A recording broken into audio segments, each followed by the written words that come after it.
Mas a decisão é polêmica, porque, né, esse em 25 de dezembro, ele pode ser usado para sacanear mais uma vez o Daniel Silveira, que sequer deveria estar preso. Mas é isso.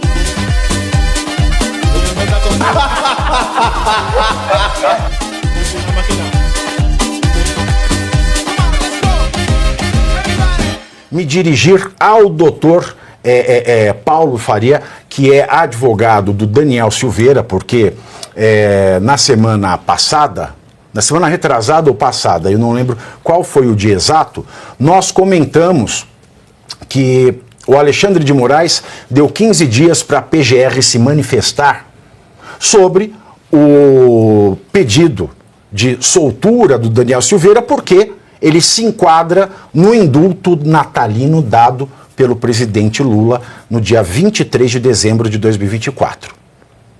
E nós falamos aqui naquele programa, e eu agradeço mais uma vez o Dr. Paulo Faria, que é um guerreiro, porque por experiência própria, por ter tentado fazer valer a lei no STF pelo Clezão, pela família do Clezão, porque o Clezão, ele morreu única e exclusivamente porque ele foi negado o tratamento médico, porque ele foi negado o direito processual penal, porque ele foi negado os direitos, lhe foram negados os direitos e garantias fundamentais. E eu sei como é, eu sei qual é o sentimento de um advogado que não tem mais a lei para oferecer para o seu cliente. Eu sei qual é o sentimento de frustração em ter um ordenamento jurídico inteiro na sua frente, na sua cara, dizendo que o seu cliente tem direito a tal providência do Estado, e o Supremo Tribunal Federal, que deveria garantir ao povo brasileiro esses direitos que gritam nos textos legais, nega sem motivo. Às vezes inventa motivos que contrariam aquilo que a Constituição garante.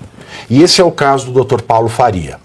O Dr. Paulo Faria, que viu ser negado ao seu cliente o gozo de um direito líquido e certo, constitucionalíssimo, de gozar da graça que lhe concedeu o presidente Jair Messias Bolsonaro.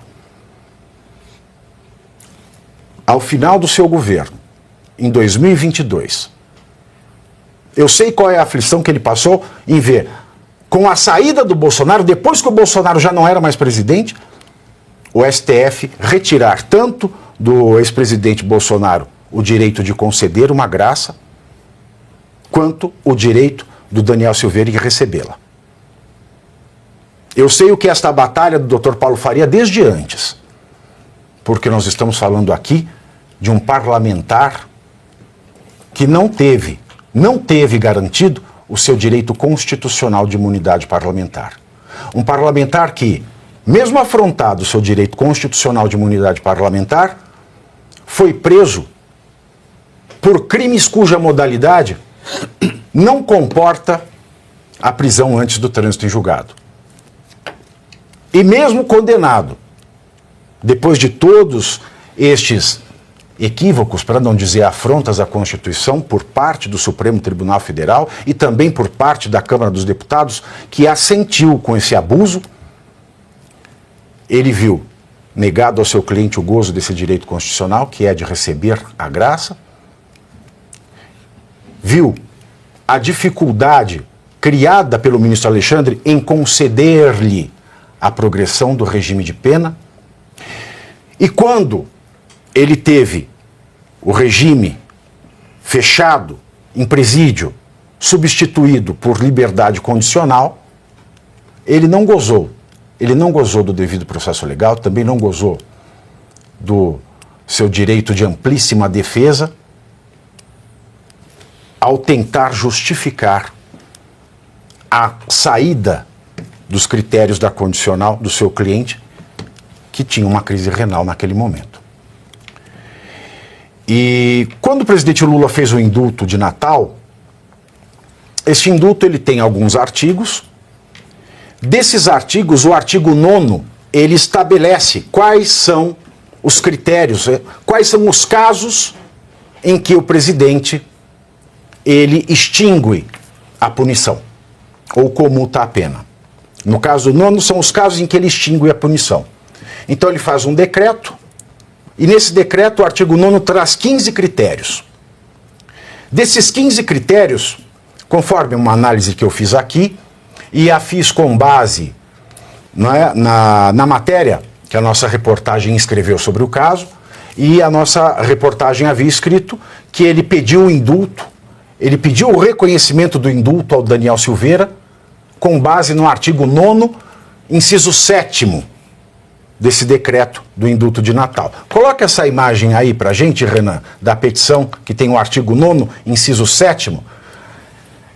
O que acontece é que a nossa reportagem escreveu com base na conclusão, pode voltar, volta, Renan.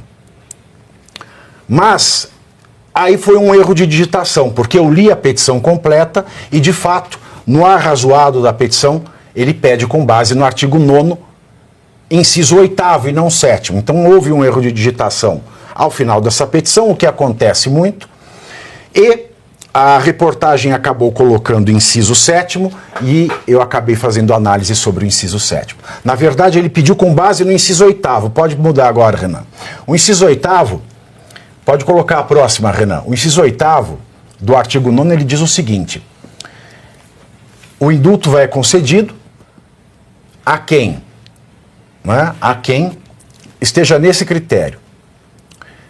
A quem foi condenado a pena privativa de liberdade, que estejam em livramento condicional ou cumprido pena em regime aberto, cujo período da pena remanescente em 25 de dezembro de 2024 não seja superior a 6 anos, senão reincidentes ou 4 anos se reincidentes. Aí por que eu fiz esses grifos na legislação? Porque eu achei interessante notar que o único inciso dos 15 incisos do artigo 9º que não escreve até 25 de dezembro, mas no dia 25 de dezembro é o inciso 8º. Pode voltar para mim, Renan? E o fato é que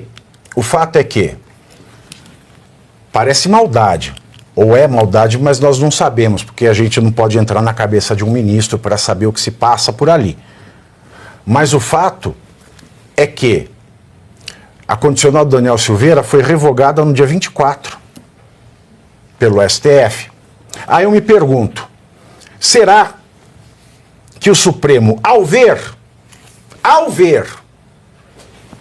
o indulto de Natal publicado no dia 23 e em vigor desde o dia 23, porque no final do decreto diz, este decreto entra em vigor na data da sua publicação, e ele foi publicado no dia 23. Eu me imagino até porque o próprio ministro Alexandre de Moraes requereu a revogação imediata da liberdade condicional. O que ele não pode fazer, afinal de contas, está lá nos primeiros artigos do Código de Processo Penal. Um juiz nunca pode tomar a iniciativa. Mas ele tomou, talvez porque ele viu o texto desse indulto e falou, não, vamos revogar já, porque na cabeça dele, do Alexandre de Moraes, este em 25 de dezembro de 2024, faz com que, na cabeça do Alexandre de Moraes, o indulto seja dado àqueles que estejam em condicional no dia 25, em 25 de dezembro.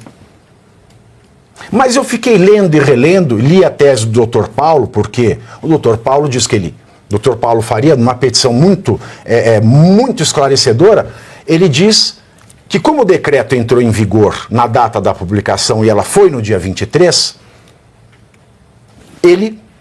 o indulto, já atingiria o Daniel Silveira. Apesar, isso sou eu que estou notando, deste artifício de escrever unicamente no artigo 8º, no inciso 8º, porque nos outros demais 15 incisos escreve-se até 25 de dezembro. E um até 25 de dezembro faria toda a diferença. Mas, por fim, depois de tanto analisar, eu concordo com o Dr. Paulo, porque coloca o inciso 8º de novo, Renan. Se a gente fizer a análise da gramática, e a gramática tem regras, tem normas. A gramática tem normas. Pelas normas da gramática, eu vou lhe explicar que, de fato, Daniel Silveira tem direito ao indulto. Coloca o inciso 8º de novo aí, Renan. Eu vou mostrar para as pessoas por quê. Tá vivo, meu filho? Aí, o inciso 8º, o próximo. O próximo, aí. A pena, ó. Então, o indulto entrou em vigor. Ele está valendo no dia 23. Então, no dia 23, o presidente Lula indultou todos aqueles que foram condenados à pena privativa de liberdade, caso Daniel Silveira, que estejam em livramento condicional, caso Daniel Silveira.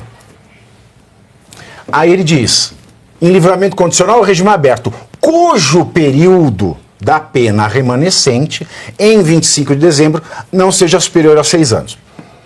Em 25 de 2024, se o governo quis fazer aí uma pegadinha, e se o Alexandre de Moraes quiser argumentar, dizendo que ele não tem esse direito, eu vou trazer aqui as normas da gramática, para dizer que o Daniel Silveira tem direito. Porque se fosse para o indulto valer aqueles que em 25 de dezembro estivessem em condicional, o em 25 de dezembro teria sido colocado no começo do texto. Aqueles que foram condenados à pena privativa de liberdade que estejam, vírgula, em 25 de dezembro em livramento condicional. Mas não é isso que diz. O decreto do indulto vale para aqueles que, na data da publicação, dia 23, foram condenados à pena privativa de liberdade e cuja pena remanescente não seja superior a 6 anos em 25 de dezembro de 2024. Uma vez que ele usou este recurso de colocar a data no meio da frase que fala, no meio da oração que fala exclusivamente do período da pena remanescente, esta digressão colocada exclusivamente para falar do período da pena remanescente não qualifica, não é um predicado do principal, que são aqueles condenados que estejam em livramento condicional. Então, pelas normas da gramática, é isso. Peço desculpas mais uma vez ao Dr. Paulo Faria pelo nosso equívoco, mas a decisão é polêmica, porque, né, esse em 25 de dezembro, ele pode ser usado para sacanear mais uma vez o Daniel Silveira, que sequer deveria estar preso. Mas é então, isso. Primeiro C, você curte, que é o preço deste programa. Quanto vale o ingresso para ver este palhaço neste picadeiro bonito? Vale uma curtida. Vale o seu like, o seu joinha, o seu gostei. Então, a sua obrigação é curtir. Se puder, comente, porque quem comenta ajuda no engajamento. Então, primeiro C é curtir, segundo C é comentar, o terceiro C, o que seria muito louvável, seria você compartilhar. Tem um link que é a setinha, uma setinha assim, meia bomba. Sabe aquela... A setinha da pipa do vovô que se esforça, você vai lá, copia o link, cola no seu Orkut, no seu Facebook, no WhatsApp, no Telegram, manda sinal de fumaça, pombo correio, não é pombo correio do banheiro, é o pombo correio que leva as mensagens, você passa para todo mundo que você gosta, para quem você não gosta, você também passa. Então, ó, curtiu, comentou, compartilhou, e se puder, se quiser, se o seu bolso comportar e se seu coração assim permitir, contribua com este programa que vai substituir o Jornal Nacional. Olha que pretensão maravilhosa, hein? Se liga, ô Bonner, nós vamos derrubar o Jornal Nacional. Esta é a meta.